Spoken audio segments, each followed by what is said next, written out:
to you about, which is emotional eating. Yeah. Because it seems like that's what a lot of us are struggling with. It feels like the core issue is that our emotions are really driving our eating patterns and our health habits. Right. Our emotions drive a lot. So can you unpack that connection for us? Yeah. So first, I want to actually tie it back to the beginning for a moment. Okay. About that breath. Because really what that breath was, taking a pause. That pause is going to allow us to respond and not react out of emotion. Just pausing. Okay. Is allowing us to respond. So when people participate in emotional eating, which I also want to clarify, emotional eating, first of all, is so common. What is it? So it is simply eating out of any emotion, not just sadness, not just feeling down. It could be anything. It could be boredom. It could be happy. It could be sad, stressed, any emotion, anger. It is turning to food as a way to soothe yourself when you are having an emotion. Huh. So there's a difference between physiological hunger and emotional eating. So as a psychologist, what is the difference between hunger versus emotional eating? Yeah. So hunger is something we all have. Okay. We all need to eat to survive. The physiological hunger is, it is time to eat. I need to nourish my body. I can't survive without food. Emotional eating is, I'm feeling something. I become impulsive. I grab food and I eat it. It's serving a purpose. So food, like anything in life, serves a purpose, right? When we're hungry, it's serving the purpose of physiologically feeding us. Okay. When we're emotional, it's emotionally feeding us. It's filling something. In the moment, it feels good. Yes. In a way, it's a distraction, but not a solution.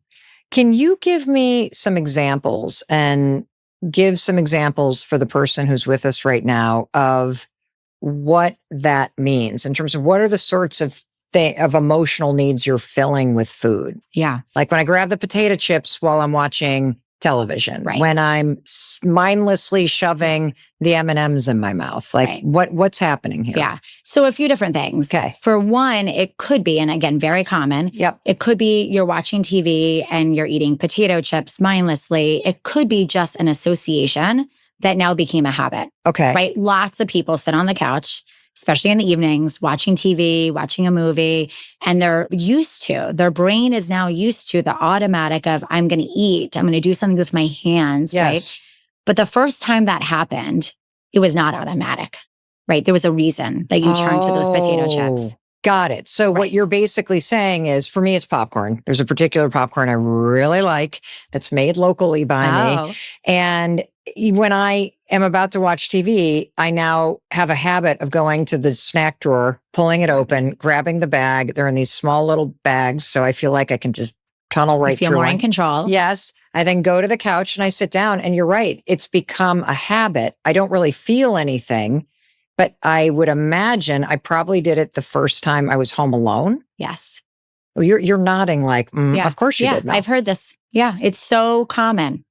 Yeah, you were probably either home alone, feeling lonely, or you had a really tough day. Yes. And I hear this often from moms also, like, the kids are asleep. Like, I'm finally able to have a moment to myself. And that moment becomes enjoying some kind of food. But we're not really enjoying it. We're mindlessly eating it. Like, I joke sometimes I could give you cardboard, like halfway through eating it, I could swap it out and you probably wouldn't know. Huh. But the first time it started, it was for a reason. It served a purpose. And now what purpose is it serving? That's the question. Is it bringing joy? Great. If it's bringing joy and you feel good and you feel in control, we don't have to change it. But if it's causing distress, if you're feeling bad about it, if you feel guilt or shame, that's a problem. And again, that comes back to the thoughts. So what I often say is, it's not the behavior itself that matters. It's the thought that follows the behavior. So give me an example. Yeah. So you eat your popcorn. Yes. Great. You're going to go into it like, I got my popcorn. I'm going to sit down. I'm going to enjoy it. I'm going to feel good. The thought following eating it's probably like, wow, that was really good. Or you don't even think about it. Like, it happened, you're done. Well, if I'm being honest, because I'm now really clinging on every word, I love the taste of this. It's like super, super salty and amazing and local.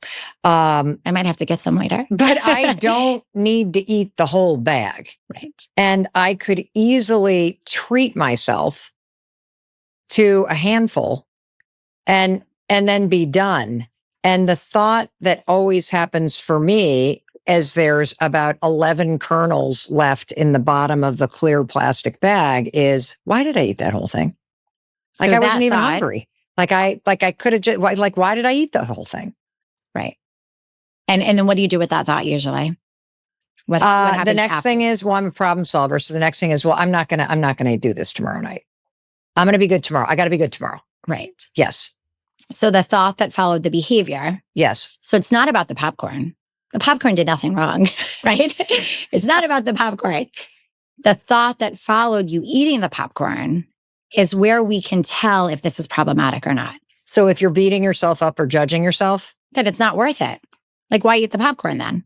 Or eat less of the popcorn, right? So what do you hear from people in your practice? What are some common things that people say to themselves so that the person who's with us can really start to realize how subtle but destructive this is? Yeah. So very similar to what you said. Okay. It's kind of like, why did I eat the whole thing? What's wrong with me? I felt so out of control. I'm not going to do this again tomorrow. Beating themselves up, feeling guilty, feeling shame, or like, oh, I'm never going to be able to do this. I failed. I'm never going to lose weight if that's their goal. What's wrong with me? So first of all, nothing's wrong with you. This is so common. Nothing is wrong with you. And the first step is awareness. So identifying that like, wow, this doesn't feel good. I actually beat myself up over it. And then it impacts what I eat the next day, right? And then it becomes that vicious cycle again. And then maybe you restrict, then maybe you overeat, then maybe you skip a meal, then maybe you binge. It keeps going until we can find, let's pause. What's really happening right now? What do you think the biggest misconception people have about emotional eating? What is it? I think one is that something's wrong with you if you participate in it, which again, so many people, like I would be shocked if there was somebody listening that was like, I don't know anything she's talking about. Like, I've never done that. I've done it. We've all done it. So I think that's probably the number one is that something is wrong with you if you do this. Nothing is wrong with you. It's about identifying that if this is a problem to you, if it doesn't feel good, what's going on? Like, why did I turn to this food at this time? So something I often tell people is if you find yourself in the kitchen, opening and closing cabinets or opening and closing the refrigerator. You mean like every night after dinner? Yes. Well, it's telling us we're searching for something specific. So what I would tell people to do is pause and say, what's going on right now? And then I would ask, did I just eat? When is the last time I ate? What did I eat? Sometimes you may have just had dinner, but it wasn't satisfying enough because you were restricting. So maybe you didn't add enough substance to your food to feel not just physiologically full, but like emotionally satisfied. And then you can also ask if you're like, no, I just ate, it was satisfying, this and that. Okay, what's going on? I had a really tough day at work. Oh, I'm feeling stressed. Oh, I had this stressful phone call. I'm sad, I'm lonely. And then to kind of dig deeper and be curious about yourself and what you're feeling right now. I want to make sure that you heard those three questions. So let me just repeat them back to you. So you're in the kitchen, you're opening up the drawers, you're looking for something. The first, you hit the pause. Which is hard. Yes. But this is what you're teaching us. The first thing you ask yourself is, when's the last time I ate? Right. And then you ask yourself, was it satisfying? And then the third thing that you ask yourself is, what's going on right now? Exactly. And what am I actually looking for? Right. And that makes you go a little deeper because what is going on and what you're looking for is likely not in the fridge or the cabinets or the freezer. Exactly. And if you're physiologically hungry, you wouldn't be opening and closing. You would open the refrigerator, see the bowl of fruit, you eat the fruit. Okay, like wait. Right. So I just want to, I'm sorry to interrupt you, but no, I'm starting to get this. Yeah. When you are truly hungry, meaning physiologically you need fuel, you're going to eat whatever's there. You're right. I like open, grab, in mouth. Yeah. Like you're running out the door, but I know I need food. I'm just going to grab what I see and I'm going to go. You don't think too much about it. Yeah. So that's a big way to differentiate it. So also physiological hunger comes on more gradually. Like, oh, it's almost lunchtime. Oh, I can wait 10 more minutes to eat. Emotional hunger is like, I am hungry and I need something right now to satisfy me. But I mistake it for actual hunger. Exactly. Okay. So one of the big differences that you see as a psychologist between physical hunger and emotional hunger is that physical hunger comes on more gradually. Right. Whereas emotional is like, I need it now. Like right now. Like I just had a really stressful call and oh my God, I'm craving something. And it's usually high fat, sweets, comfort foods. Okay. Again, as opposed to, oh, lunch is soon. No big deal. I can wait 15 minutes. It's so Big true. difference. It's so true. Yeah. How does stress affect how, when, and what you eat? Yeah. So back to the mind-body connection. Yeah. Right? Stress, if we think about stress, it's our body's natural way of responding to some kind of threat or something that seems threatening to us. So now stress, though, I'm sure people have heard of the fight or flight response. That is the way that what our body does in response to stress. So we can all like relate to it, maybe sweaty palms, maybe our mind racing, our heart beating really fast. Again, mind body connection. I think something is stressful. I'm interpreting it as stressful. My body is going to automatically go into this auto drive and help me get through this really stressful time.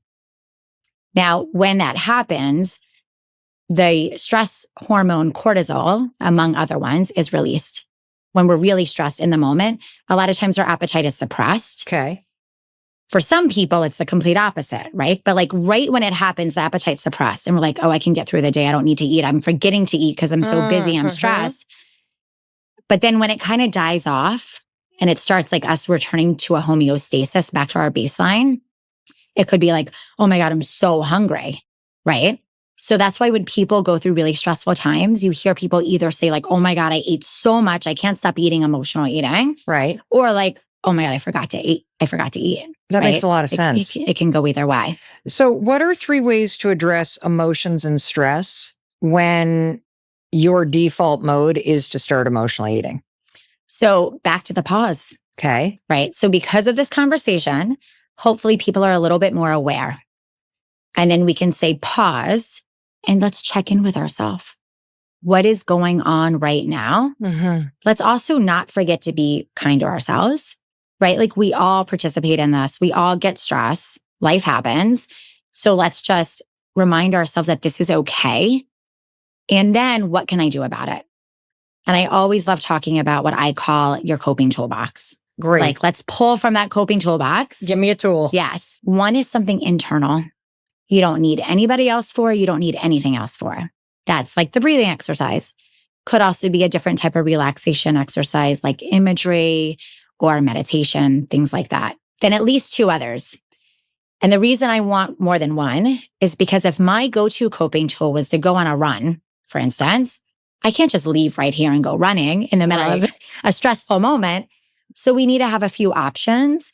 Because not only is not all of the coping tools always readily available to us, right, but they may also not work for every stressful situation. Okay, so the first tool is we have the breathing exercise. Yes. In through the nose, blow out through the straw, the belly breathing. We got that. Yes. Do 3 of those. Yes. Okay.